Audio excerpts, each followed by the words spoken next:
The Salt Path, a 630-mile journey around the south coast of Britain. You might also be surprised to learn the real Salt Path is nowhere near the sea. That's not the only issue with this book. Published in 2018, the true story of a couple that journeyed 630 miles around the south coast path of Britain, Devon and Cornwall. They were homeless, they were financially stricken, and above all, a terminal illness diagnosis was the news and the order of the day. A really tear-jerking story, but was it actually true? What if I told you there was a real salt path? One that was far older than this, and one that was covered in pain and hardship and toil, one that shaped the landscape that we live in today, one that's almost forgotten from history. Unlike this story, well, the real salt path is actually true. Come take a look at this.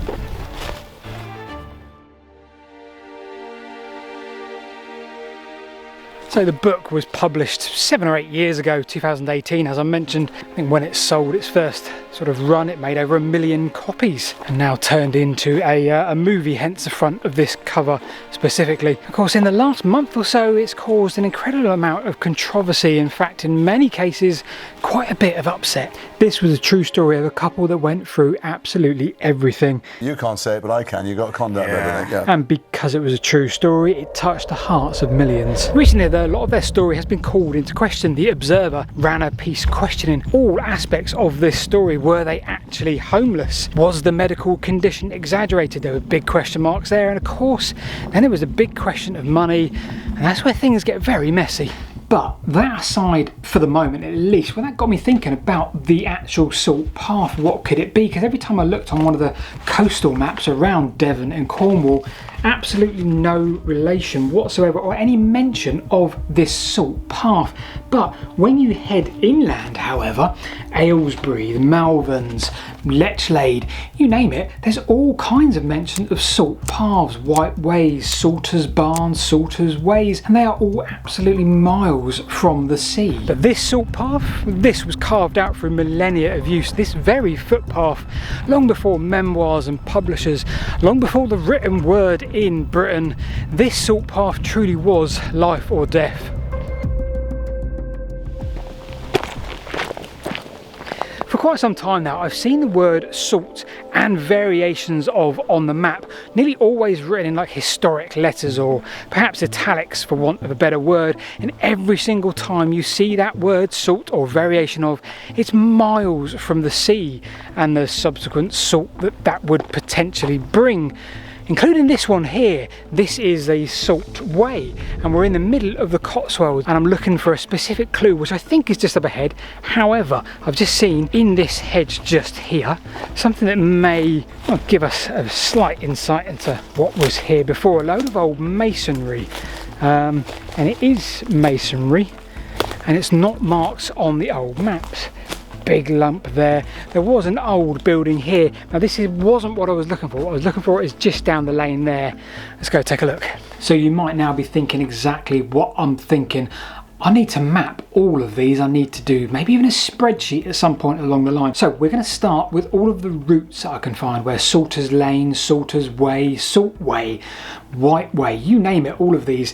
Now as I'm doing this, I'm coming across actually lots of pinpointed places rather than routes as well. Salters Barn, Salter, all sorts of town names with kind of a variation of the word salt. So let's put a pin in all of those as well and see if we can see a pattern. Perhaps if I join some of these dots together, that will help both me and you. So these yellow lines are completely my doing. They're just joining dots, which isn't always helpful, but in this case, well, all lines appear to lead to one place. Droitwich.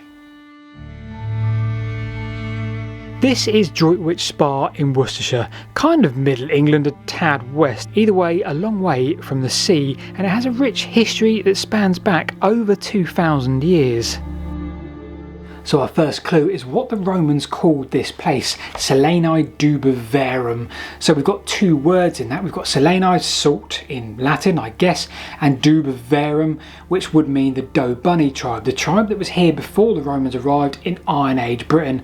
Now the Romans often used to do that, used to give us clues without really trying in the names that they called these places. Example, Venter Balgarum, Winchester. Venter meaning meeting place, Balgarum, the Balgi tribe. So immediately we have the single most important thing here, salt, and the Romans made a beeline for this place. In fact, we have evidence that as early as 46 AD, just 3 years into their rule here, we have a fort just to the north. But we can go back further than this because archaeological records show us we have a number of Iron Age roundhouses here found throughout this area. The Iron Age people of the Dobunni tribe were indeed utilising the salt here in the 3rd and 2nd century BC. So all of this time my naive brain suggested that, well, if you want to find salt and utilise that salt, well, you needed to find the sea. And subsequently all of these routes that I'm looking at today and their variations of would end up somehow at the sea. But here we have natural salt brines with potentially over 10 times the amount of salt available as a concentration than at the sea. So this now starts to make a lot of sense. And I find myself now in another variation of the word salt. In fact, not quite, but this one is the White Way. And this one heads down from Hazelton, where it splits from the Salt Way, and goes in a straight line all the way down to Cirencester. It's now called the White Way. So I probably don't need to tell you, but salt is a wonderful food preservative before refrigeration. Meat, fish, you name it. So not only the commodity of salt itself, but also transporting these goods wherever they needed to go. Well, such was the value of this commodity. It said that the Romans even traded in it. Now how true this is I don't know, but the word salarium, from which the word salary derives, is referencing the fact that the Romans would pay their soldiers using salt. Hence the phrase, are you worth your salt? So the big question that remains for me, and right now I'm walking on this White Way, which is heading directly to Cirencester, well, where did all of these salt ways actually go?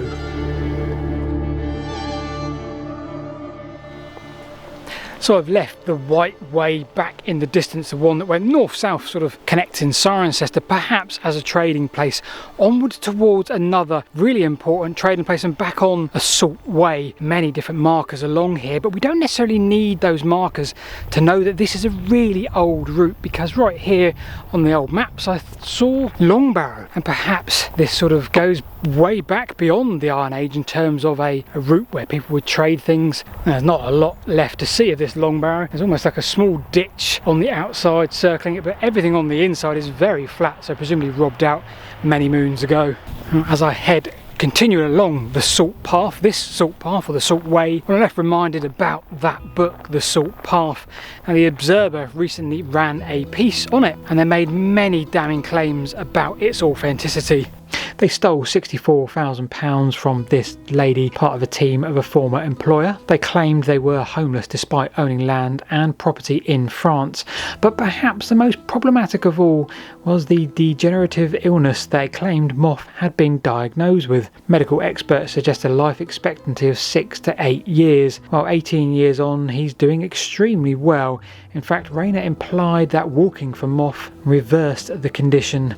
This is dangerous and medically impossible. I guess the most upsetting thing for people with the condition specifically that Moth was diagnosed with, in this period of time, this last 7 years, well, they've been told by their friends and family that actually you can seemingly reverse this condition. You just need to get out and walk. Here, read this book. Well, that's the darker side of the story for sure. Perhaps the less dark side is people just making money from telling a story that they are selling as the truth when actually it's complete fiction. Because sometimes fiction, the actual truth, the stories around us, especially those in the landscape, well, they're far more compelling. Why? Well, just consider this.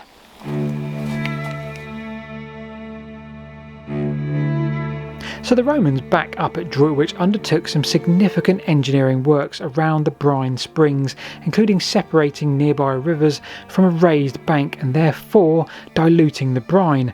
They had bog collection tanks, elaborate heavy-duty cranes, and come the 2nd century, a huge villa and complex were built here close by. So we have good continuity right up until the end of the Roman period, then we stop for a while, likely picked up again by the Anglo-Saxons, maybe 200, 300, 400 years on, and they use a number of these routes that were pre-existing that we're talking about today, plus a number of Roman roads thereafter.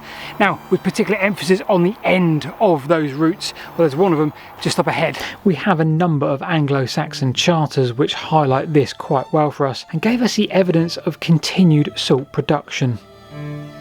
This is Lechlade on Thames and probably one of the easiest salt paths to trace down from Droitwich. And what do we have here? So here we have the Thames and we have a navigable route down to London. Now that link of the salt way, of the salt path down to here, well, it shows you how important this area would have been for trade, because this is the highest point at which you can navigate laden barges on the Thames. This is the first spot. So here we would have seen this really important trade centre, not just for salt, but for our quest today, definitely salt. But it doesn't end there.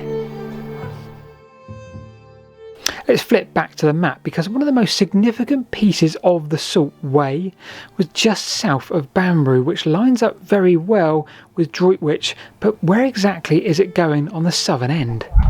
If we flip to the Domesday Book, the next fascination can be gleaned from there. It states that Droitwich is an extremely valuable place, more so than the likes of Newcastle or Birmingham. Of course, the next fascination is if we flip to the Prince's Risborough section. We have a simple statement suggesting a salter of Droitwich renders loads of salt.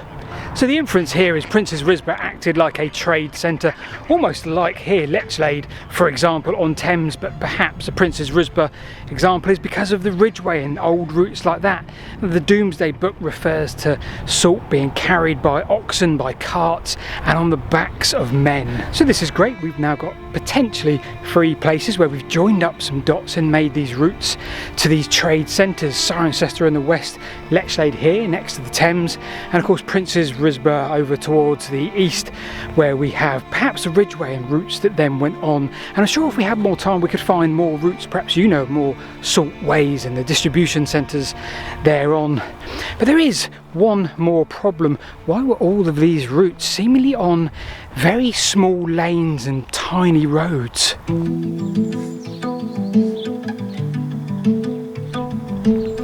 As I head away from Lechlade, I'm now left sort of wondering about the people that did the work and did those routes as their trade, as their life, and they worked themselves up and down the country carrying their salt on their backs. It would be really easy for me to romanticise that, perhaps in a way that this book seems to romanticise someone's personal journey, but this route, one of perhaps dozens all over this land, instead of being packed full of lies, it's steeped in history. It's the shaping of the landscape, the continuity of 2,500 years of salt production, and how that turns into what we see today, the remnants left in the landscape. And we have one more question to answer, and that is of the tiny roads, the lanes that we always seem to find these salt ways and salt paths and white ways on. Well, essentially they're avoiding towns, they're avoiding any kind of conurbation where a levy or a toll could be extracted, whether it's a bridge or a crossing or even a town centre of sorts. Their goal was to get from A to B as effectively and cheaply as possible. So like many of the routes we've explored today, and others, the Welsh Way, the Drove Roads, well, they really have shaped the landscape that we live in today. They really do leave their own history for us to explore. Forget the metaphor, forget the fake narrative. Go out and find the real one, because history leaves it here for us to explore and understand. And for me, that's the most exciting thing. I've been Paul. I'll see you this time next week.